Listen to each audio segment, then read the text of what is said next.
Hello, happy Thursday. Happy last week of August. Can you even believe it?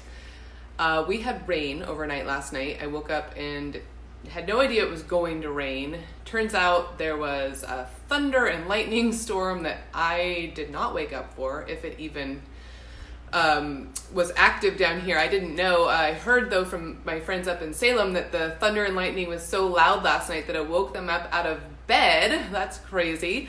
Thanks for watching, everybody who's on. Give me a hashtag live if you're here live. Here comes my son. I just told him, I'm going to go do a video. Don't come in. What, honey? Oh, good job. Okay, so let me know what you're up to today. I've had sort of a busy day already, and it's just almost 2 o'clock. Today is my dad's birthday. We're going to have dinner here tonight. It's also my friend's daughter's birthday and my other friend's son's birthday. So a lot of birthdays happening today. So I want to get into this topic because I'm actually working with a few buyers right now. And I feel like this is really important information for, excuse me, like your seasoned real estate home buyer. This is probably maybe going to seem like elementary, very obvious, but let me tell you, it is not obvious to everyone. So really important stuff to know before you go into the home buying process. And what is not on my list that I will tell you is to definitely use a realtor, use a real estate agent, whether you are buying or selling.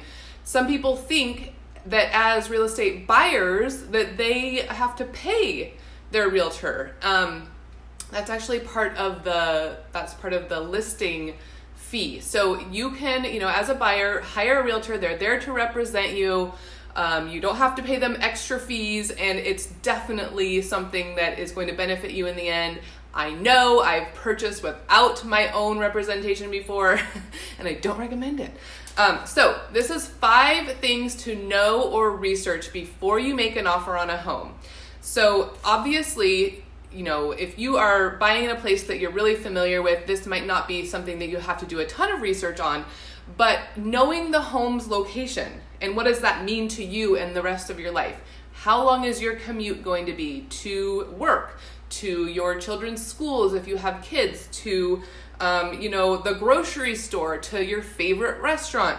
Know what schools are in that, what school district you're in, even if, thank you, Lori, thanks for being on. Even if you don't have children, being in a good school district is going to help your home's value and resale value. So that's something to pay attention to. So, research the home's location. You can go on websites to figure out, the crime rates in the neighborhood.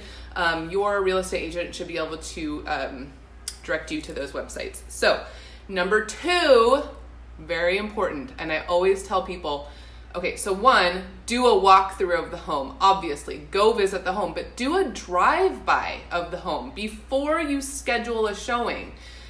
Sometimes these homes are owner-occupied, and to get you in to do a showing means that owner has to get everybody out. They want to clean it up, get it ready. And if you don't actually even like it when you drive by, you don't have to bother with all of that, scheduling and everything. So drive by the home, see if you like the neighborhood, see if you like the home in person. A lot of times photos can make it look amazing. The lens might make the yard look huge. Then you drive by it and it's actually right by the street. You don't have a good feeling there. So drive by before you schedule the showing. And then of course, do a walkthrough of the home. I have been to homes where in the photos, it looks amazing. It's this great house. You can't wait to see it. And then you get there and it's actually like got some strange features, or the layout's weird, or the photos hid defects or blemishes. So definitely do a walkthrough of the home. If you're buying out of state and you have an agent, have your agent go do a preview of the house. They can video while they're there with you. They can FaceTime while they're there with you. That will help as well. So definitely go and do a in-person walkthrough of the home. Number 3, while you're there doing a walkthrough, look into the home's systems and appliances. because oftentimes all of that comes, you're buying that too. You're buying its heating system, you're buying its furnace, you're buying its air conditioning, you're buying its stove, sometimes the refrigerator. See what those are like. You may need to budget for new appliances, or if the furnace is really old, you want to make sure that that's something you look into. And of course, with that, always have a home inspection done. Sometimes people will do a pre-inspection when they list their home, but sometimes even with that, and then the person selling obviously has to disclose that inspection, what it found. And a lot of times the reason they do that is to do repairs up front. But sometimes even with a pre-inspection, people will order their own inspection with somebody that they trust or a company they trust. So have your real estate agent look into that inspection, see if it's a reputable company that did it, and then possibly do your own as well. So number 4, definitely know where your finances stand. So obviously, I tell everybody who's looking to buy a home, the first thing you want to do is get pre-approved.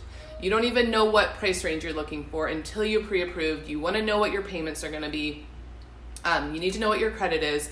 And then once you've been pre-approved, and another note on that, I recommend always using a local lender. I know so many great local lenders, so reach out to me if you need one. But people can do loans now through Quicken or Zillow or Amazon, and that is usually where problems with the financing happen once you're in contract and you're trying to close the deal. So working with a local lender, I believe, is the way to go. They're going to be much more vigilant. They're going to be much more diligent in their pre-approval process and making sure that that loan closes. So get pre-approved, and then once you're pre-approved, do not open new lines of credit. Don't make any big purchases, because that can change everything, and then the deal can fall through once you think you found your dream home and you're about to move in 30 to 45 days. So know your own finances, know where your credit's at, and it could be that you go to get pre-approved and you find out that you have credit repair to do, and you have to wait another year because you have things to take care of to get in a position where you're in a good place to buy. And then lastly, number 5 is check into and make sure you're paying attention to what potential additional costs could be associated with the home you're buying. Just here in our area in Lane County, property taxes vary greatly from one even part of town to the next, or from rural to in the city, or from Eugene to Springfield. And that is a big factor in what you're going to be paying monthly for your home. So look into the utilities in your area. That's another thing. eWeb is much different than ePUD or even sub utilities. So what are the, what utility companies, how expensive do those tend to be? Are there any HOA costs that can add monthly expenses onto your home as well? And what do those HOA costs cover? Because sometimes they cover stuff like, depending on the community, but sometimes they might cover one of your bills. So it might seem like, oh, I'm adding this on every month, but it could be something you're paying anyway. So always pay attention to HOA. This is another thing that your realtor will and should be doing with you. And then property taxes. What is that going to add onto your monthly mortgage expense? And is that in your budget? So I hope these were helpful. If you have any questions, if you want me to elaborate on anything, send me a message, put a comment below. I'd love to help and give you more information. I'm here as a resource for real estate. I answer questions for free. So reach out to me, and I hope you have a great rest of your day. Bye.